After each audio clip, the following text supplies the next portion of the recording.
Hey everyone, welcome back to another episode of the Sunny Go One Piece podcast. On this episode, we're going to be talking about anime episodes 34 through 36, which will be covering manga chapters 75 through 80, where we will dive into Nami's past once and for all and learn the full story of what is going on with her and the island of Kokoyashi Village. I hope you brought some tissues because this is a doozy, so let's get into it.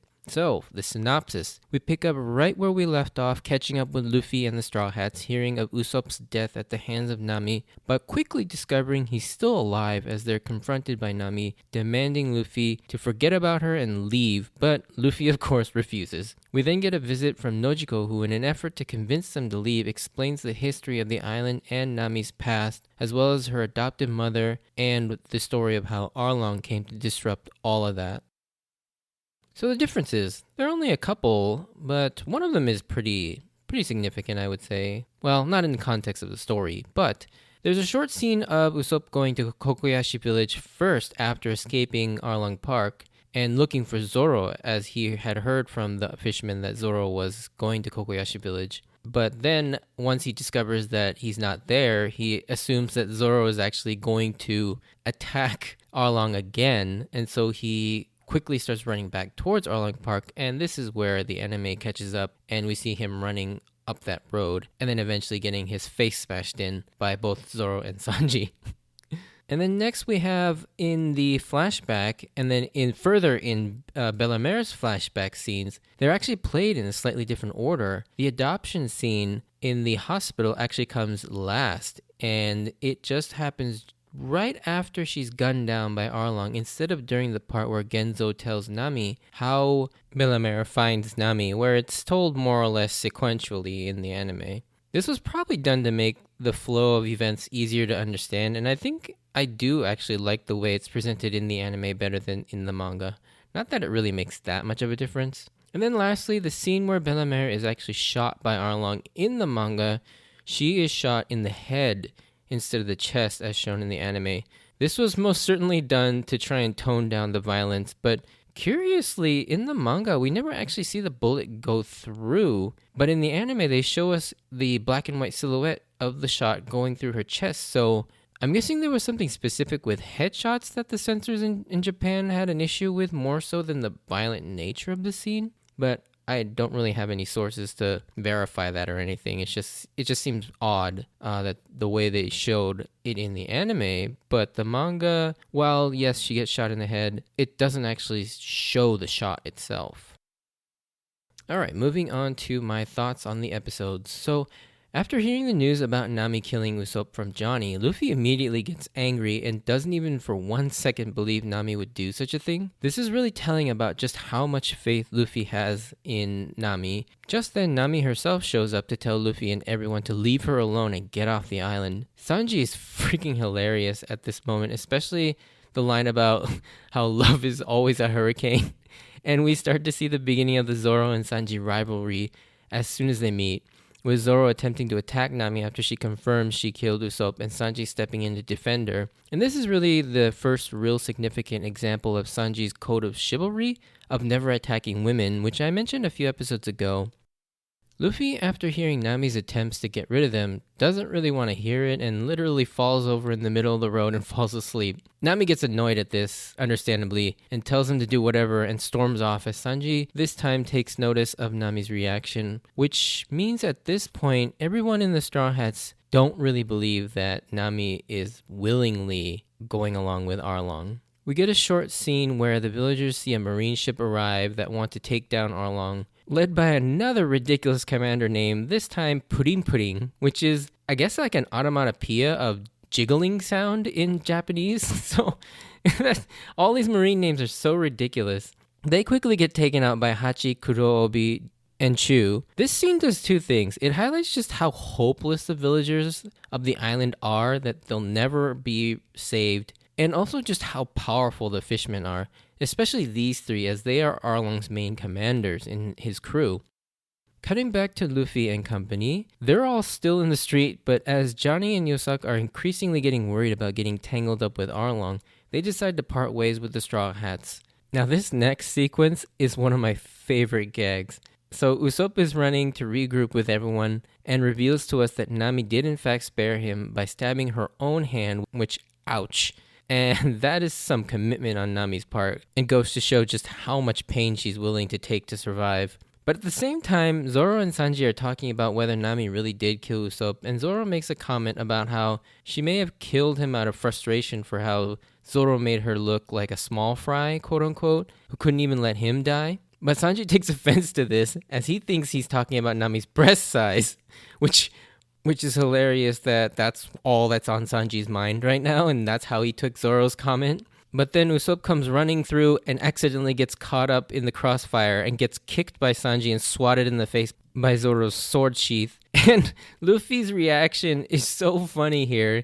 He's just so earnest and sincere about how he thought Nami did that to him, and he's just like, Usopp, did Nami do this to you?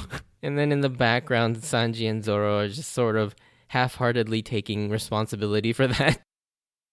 Moving on, Nami visits Nojiko to vent her frustrations at seeing Luffy and the others here on the island, and as a result, Nojiko decides to talk to the Straw Hats to try and convince them to leave Nami for her sake, and decides to explain the whole story of Nami's backstory, but again, Luffy doesn't care and decides to walk off. I also love that while Zoro is like, we should hear her out, but then promptly falls asleep himself and doesn't even listen. And this just leaves Sanji and Usopp to listen to the story. And this is an interesting character bit here with both of Luffy and Zoro, as for them, they don't really care what someone else has done in the past or who they were, and they're only interested in who they are now. And to them, they both are pretty confident that they have a good read on who Nami is. I think for Luffy in particular, this gives us a small insight into how Luffy is always able to just instantly trust or not like somebody. He looks at who they are based on their actions and words and can easily see through all the other BS that we all as humans have trouble looking past when we first meet people. I think that's kind of a good lesson to live by. Moving along, we catch up with Luffy running into the fisherman for the first time as he's on his little stroll. Even an insignificant scene like this is still interesting and entertaining as we see a bit of a standoff with the fisherman trying to intimidate Luffy, but he just walks right past them without so much as a thought. And Hachi, understandably annoyed at this, asks who he is and what he's doing, but Luffy, his honest and sincere answer turns a hostile situation into an almost friendly one. And once again, we see Luffy's amazing ability to draw people in. But honestly, the thing that gets me every time is Kurobi's face after Luffy leaves as Hachi waves goodbye to him. It's almost like he wants to say, who the hell is this guy? And what the hell did I just witness? As well as, God, Hachi's an idiot. It's like you can read that all in Kurobi's face. It's so perfect. Seriously, go back and freeze it on his face at this moment, and it will never fail to make you laugh. Now we get to the meat of these episodes, Nami's tragic past. And oh my god, this has got to be one of the most saddening and tragic backstories I've ever read or seen. We see Nami already at a young age as a gifted cartographer and often steals books to learn navigation and cartography skills, but her family's poor and she's often caught by Genzo, who is sort of the town sheriff, and we're introduced to Nami and Nojiko's adoptive mother, the one that's been continuously alluded to since pretty much the beginning of the series actually, Bellemere, who runs a tangerine farm. And now we understand that line all the way back in Orange Town when we first are introduced to Nami, how she mentions the only two things she likes are money and tangerines.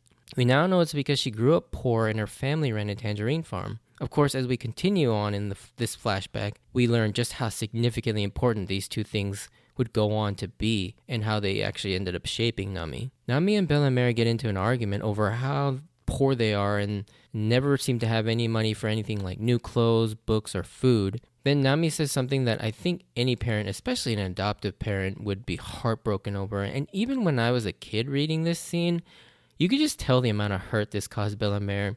And the anime does this scene incredibly well, conveying that when Nami says, since they're not related by blood, that if she was going to be adopted by someone, she'd rather have been adopted by a rich family, and then she storms off to Genzo's station. And this is where Genzo explains how Nami and Nojiko came to be adopted by Bellemere, and it's truly beautiful, and I always tear up hearing this story. We learn that Bellemere, as a hooligan kid, went on to be a Marine, and in one particular battle, she was gravely wounded and pretty much on death's door when Nojiko shows up carrying Nami and gave her new purpose in life to keep going. That scene of baby Nami smiling with Nojiko and Bellemere trying to make light of the horror they both just lived through while baby Nami blissfully oblivious is beautiful. And then Bellemere desperately getting through the storm and pleading for the doctor of Kokoyashi village to save the kids is honestly quite the emotional gut punch. I always get affected by this scene pretty hard. I mean, in just 10 minutes of this flashback, we were already super attached to this family, and we want nothing more than to see them succeed and hope nothing bad ever happens to them. And this attachment is created so well by showing us what they really mean to each other and what they had to go through just to be a family in the first place. I mean, Oda, you bastard. You knew exactly what you were doing to us by getting us so attached and invested to this family. Nojiko, being the level-headed kid that she is, convinces Bellemere that they both said things that they didn't really mean, and Bellemere asks Nojiko to bring Nami back for dinner to reconcile and be a happy family again. However, just as Nojiko is bringing Nami back home, the town is invaded by Arlong and his crew, and institutes a tributary fee for everyone's life, 100,000 berries for adults and 50,000 for children. Of course, hearing this, everyone along with us comes to the realization that there's no way Bellemere can pay this for all three of them.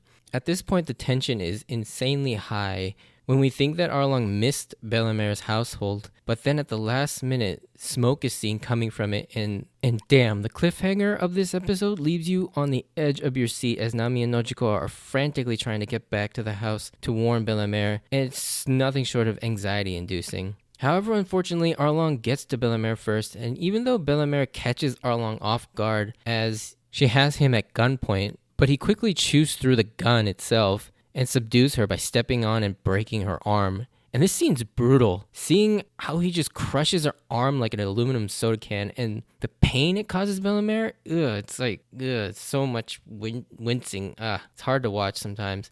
Nami and Nojiko are intercepted and stopped by the doctor just before they reach the house, while Genzo approaches the house to save Bellemere by reasoning with her and Arlong about the money, and that if she can pay everything, it will be fine for now. And it's discovered that she has just enough for either one adult or two children. And then the doctor explains to Nami and Nojiko that there is no official proof that they are a family, and confirmed by Kurobi in the town records. The doctor then tells the kids that the best thing to do is to leave the island, as that's the best chance all three of them will survive, as cruel as that sounds for a 10 and 12-year-old kid. As Bellemere pays the 100,000 berries, after a bit of thinking, she calls to Arlong to say that she just can't say that she doesn't have a family, even at the cost of her own life, and says that the money is for Nami and Nojiko. This is just even more heartbreaking as Nami and Nojiko rush to Bellemere, and Nami here in particular, as she pleads with her that she's sorry for the things she said earlier, and that she doesn't care about the money, and as long as they can stay a family. What really gets me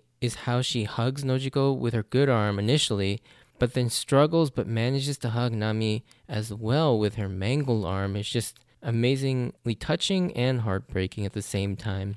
Genzo at this point is willing to risk his life to help them, but is quickly sliced by Kurobi, as the townspeople are also charging in to help, but held back by Arlong's crew and beat up. Bellemere then pushes Nami and Nojiko away and bravely stands ready to make the ultimate sacrifice, and is gunned down by Arlong right in front of Nami and Nojiko, and this scene is pretty horrifying. I remember how chilling this was when I first read and watched this. Up till now, Oda hasn't really killed anyone in the past or present, aside from maybe the bandits in Luffy's flashback, but one of them was a no-name bandit shot by Lucky Roo, and the other was Higuma eaten by a Sea King. Both didn't have much weight or significance, but this death, not only did Oda manage to get us super attached to her, and the visceral, almost realistic tone of this scene by making us feel so helpless and vulnerable watching this play out. Like in an anime, you expect someone to magically show up and save the day in the nick of time in a moment like this, but that doesn't happen here, and you're left with the reality that this person was murdered in cold blood in such a raw way. Not to mention seeing it from Nami and Nojiko's perspective, from a child's perspective, makes it all the more chilling. Just as Bellemere is shot, we hear an inner dialogue of her wishes for Nami and Nojiko to be strong women that won't ever lose to this world, and to not fill their hearts with hate for an era that's full of terrible things and all these terrible pirates. I don't have too much to say other than I really like these lines, as it pretty much informs us so much about who Bellemere is and who Nami and Nojiko grow to become. Even after everyone thought Bellemere was just some hooligan not suited to be a parent, she turned out to become an amazing mother and role model for her two daughters. Hachi then notices the map Nami drew, and Arlong, seeing this, wants to use Nami's talents and decides to take her, and Nami screams for Genzo to help her, but Genzo, after standing up again, quickly gets sliced up even more by Kuroobi, and after seeing this, Nami pleads for no one else to help her, as she doesn't want to see anyone else die because of her. After which some time passes, and Nami shows up at the village again, just as the somewhat recovered villagers were getting ready to rescue her. However, to their shock and horror, Nami reveals that she has in fact joined the Arlong pirates to be their cartographer, and Nojiko, enraged and confused by this, lunges at Nami. For me, this part always amazes me because the way Nami is written and drawn and acted, you for a split second almost believe all the terrible things she's saying about how she now has all this money she wants and is willing to join the pirates that just killed her mother. But obviously, we know it's not the case. But I just like how it almost fools us for just like a split second because of how well it's drawn and written. Genzo and the townfolk, all shocked and disappointed at Nami, tell her to leave and never set foot in Kokoyashi ever again. Nojiko, however, knows that this can't be true and that Nami did care about Bellemere and her sacrifice, and tracks her down at Bellemere's grave. There she tells Nojiko that she struck a deal with Arlong to make maps and be part of the crew, in exchange would be able to buy back Kokoyashi village and their freedom for 100 million berries. And from that day on, she would go on alone, never asking for help, and always doing it with a smile, vowing never to cry. It's always so sad and such a tear-jerking moment as we see Nami smiling, holding back a bunch of tears, and Nojiko behind her sobbing, realizing what this has done to Nami and the things she's going to have to endure for the foreseeable future. This moment also finally informs us about why Nami refused to call Luffy and the Straw Hats her nakama. No matter how much Luffy considers her one and always wanting to just team up with them for the short term, she doesn't want to get attached, and it's just difficult for her to rely on anyone as she doesn't want to see anyone else hurt on her account. It also shows us why she's so continuously shocked at Luffy's dedication to his nakama or crew, because up till now, all she's known are these awful pirates who would sell out anything and anyone just for some money and power.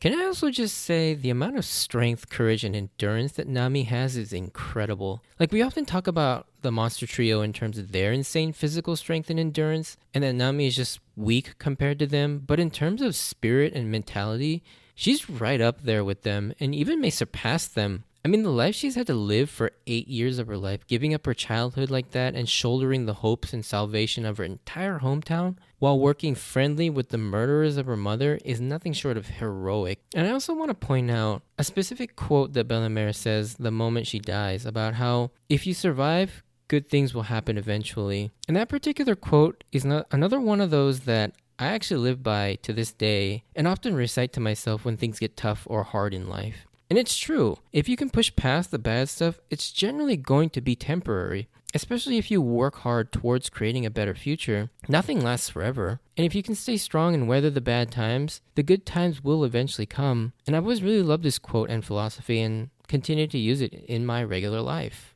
We come back to the present, and Luffy is walking through Kokoyashi village and walks past Genzo, leading Nezumi and a bunch of Marines to Nami's house. And for some much needed levity after all this intense and sad scenes, Luffy is shocked at this sight, but not because of the overwhelming presence of Marines, but because Genzo has got that pinwheel on his hat. Turns out someone tipped the Marines off about Nami's stolen treasure, and 3 guesses as to who that was, and are now here to confiscate that treasure, threatening 8 years of work Nami has put in. What's interesting is Genzo's reaction here, as if he knows exactly what this means, even though we were left in the flashback knowing that Nami only told Nojiko about this plan, and throughout the arc we see him and the villagers shun Nami to this day. So clearly Nojiko must have told him. In any case, this is a pretty dire situation as Nami is so close to collecting the 100 million berries, but just now the Marines are about to take it away from her, and the episode ends here on another insane cliffhanger. Anyways, in closing, these episodes do an incredible job setting up the stakes and developing Nami and Arlong for the climax of this arc. I mentioned back in my Baratier arc episodes how Oda was getting better at weaving his flashbacks into the plot of the story. Well, this is the moment where he fully masters it, because not only does the flashback tie in with the plot of this arc, but it connects us to the main villain and the final conflict. We see what defeating Arlong means and what the stakes are to the main characters, but also the supporting characters as well. It does an amazing job getting us really invested in seeing Arlong be defeated. I mean, Krieg and Krul were arrogant and detestable villains too, but they were separate from our characters. They didn't really have a connection with the main characters, but Arlong is not only the worst, but this is a personal struggle, as he's the reason why all this pain and suffering has happened to Nami, and we want nothing more than to see him get destroyed by Luffy.